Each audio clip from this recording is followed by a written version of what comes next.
Yo tenía estaba en la edad de los 26 años. Estaba trabajando en una empresa de turismo que potencialmente era muy buena, estaba entre las mejores del país.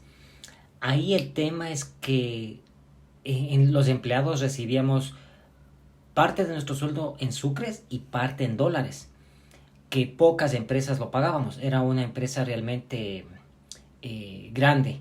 Lo digo este contexto porque no todos teníamos esos niveles de ingresos, especialmente en dólares. Ahora, cuando pasó el tema financiero, hablando económicamente en sucres, que era nuestra moneda actual, en curso en ese momento del Ecuador, las empresas tenían un gran problema. El 90% de las empresas tenían un gran problema financiero. ¿Por qué? Cuando tú tenías una venta, esa venta por un producto semiterminado o terminado, lo colocabas en el mercado, llegaba te doy un ejemplo de unos $1,000. Pero cuando tú tenías que pagar a tus empleados, ¿sí? Tus costos fijos y variables se disparaban tremendamente. Porque nosotros teníamos un costo de unos 200 a $300. Los 700 restantes eran la ganancia. El problema cuando se dio la dolarización es que como todo estábamos en inflación, el poder adquisitivo les golpeó. Yo a su vez, las empresas tenían que pagar a los empleados con los mismos sucres y cada vez se encarecía. ¿Por qué? Te encarecía el combustible, te encarecía la materia prima, te encarecía el flete, y todo fue un impacto para las empresas y para todos los sectores que producíamos bienes y servicios, que facturábamos en dólares, facturábamos en sucres y cobrábamos en sucres. Y con esta inflación, el dólar, el sucre de ese momento no representaba el sucre de mañana. Te comento, si tú ibas a una panadería con 1,000 sucres, comprabas 3 panes. A la semana ibas con 1,000 sucres y comprabas un pan y medio. ¿Por qué? Porque todo era excesivamente caro.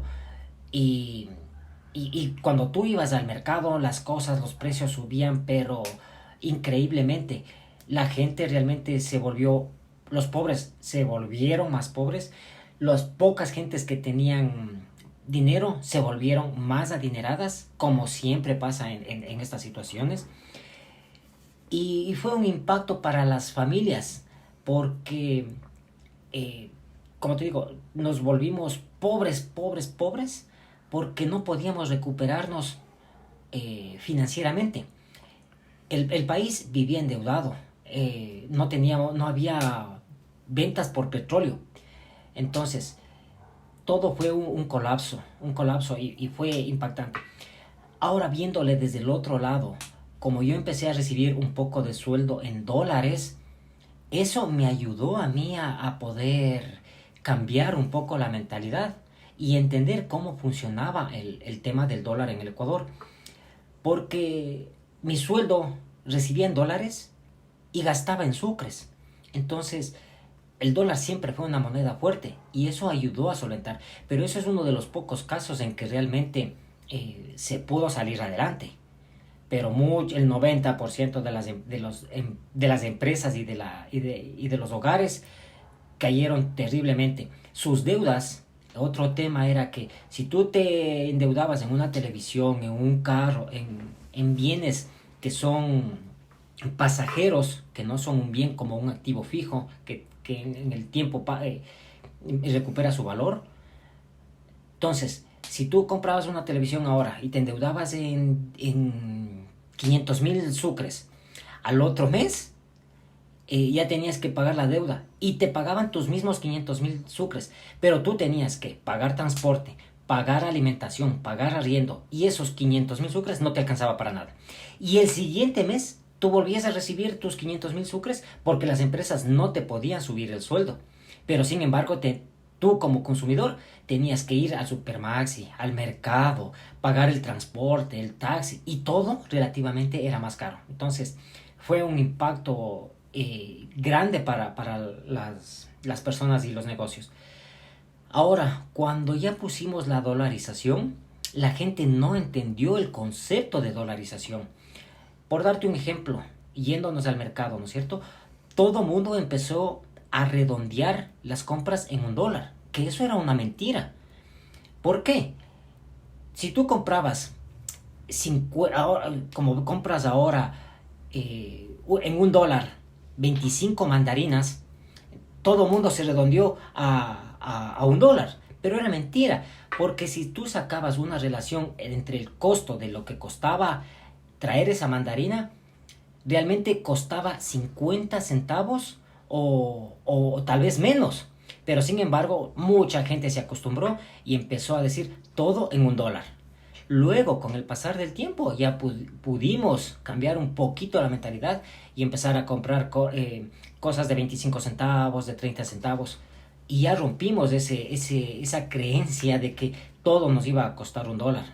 Y a la final mucha gente también se enriqueció en ese sentido, ¿no? Porque el impacto del cambio de la moneda de la noche a la mañana, de un sucre a dólar, de que tú ganabas $1, 25,000 sucres y era $1, cuando lo transformabas, que tú ganabas como 8 millones de sucres, imagínate eso, transformar a dólares, siempre fue un cambio psicológico para las personas, porque no entendíamos cómo tú puedes ganar 10 millones de sucres y dividirlo para 25 y empezar a ganar en dólares.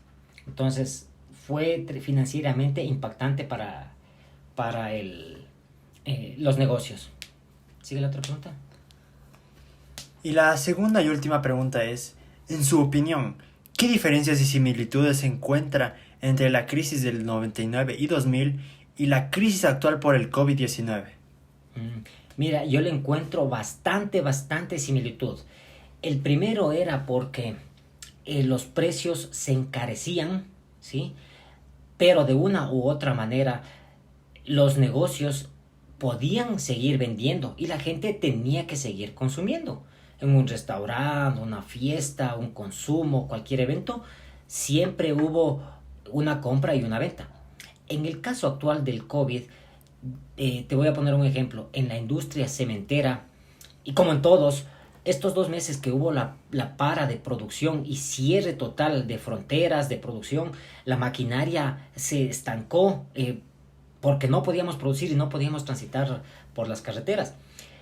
Las industrias dejaron de sacar su producto terminado hacia los mercados y nadie podía comprar. Sin embargo, las empresas tenían que pagar sueldos, agua, luz, servicios de guardería, servicios de mantenimiento, internet, porque teníamos que trabajar de una u otra manera. Todo esto encareció los productos, porque de 12 meses que tú vendes en el año y en teoría deberías tener una ganancia de 12 meses, se mermó esto cuando tú vendes 10 meses y gastas por 12. Financieramente ahí ya perdiste. Por eso este efecto en las empresas se fueron a la quiebra. Porque es facilito, ¿no? Tú en vez de vender $12, $1 por cada mes, al año son $12, ¿sí? Y ahora vendes $10, pero sin embargo gastas 12, ya tienes pérdida de $2. Transformando eso a toda las empresas, al Ecuador y a todo el mundo, fueron millonadas de pérdida y el impacto financiero. A diferencia de que en la crisis en el Ecuador, cierto fue que fue una crisis financiera y global y mundial, pero cuando se la sintió en el Ecuador, sin embargo, hubo pérdidas de muchos negocios porque no podían pagar, no podían con sus ventas, no podían pagar sus pasivos, sus deudas.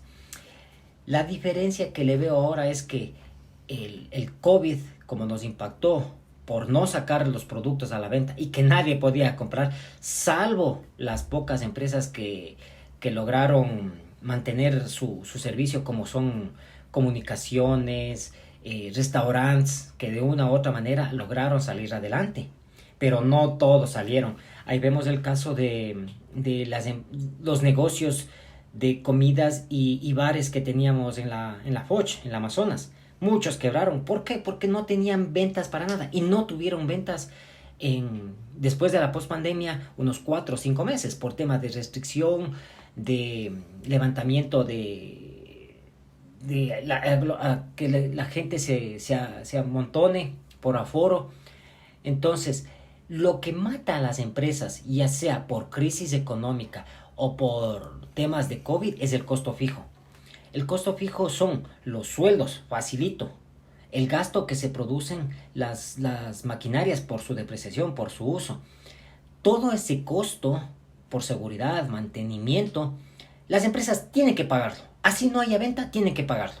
Y cuando no hay ventas, las empresas quiebran porque no tienen de dónde generar ingresos, no tienen de dónde generar el efectivo para las empresas. Eso es lo que te puedo decir y lo que te podría comentar, al menos desde mi punto de vista. Siempre es y será un impacto financiero para las empresas. Y obviamente cuando los traspasamos al hogar, el impacto es global. Ahora, como reflexión para todos, incluso hogares y empresas, es que el tema de COVID, si bien no es que se haya acabado, posiblemente nos vengan otros impactos más fuertes, como puede ser una recesión financiera.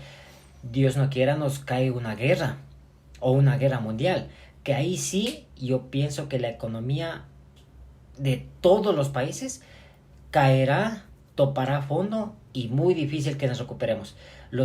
Ecuador, si bien es un país dolarizado, que tiene riqueza y que puede fomentar muchas cosas como el turismo, la venta de productos no tradicionales, ¿sí?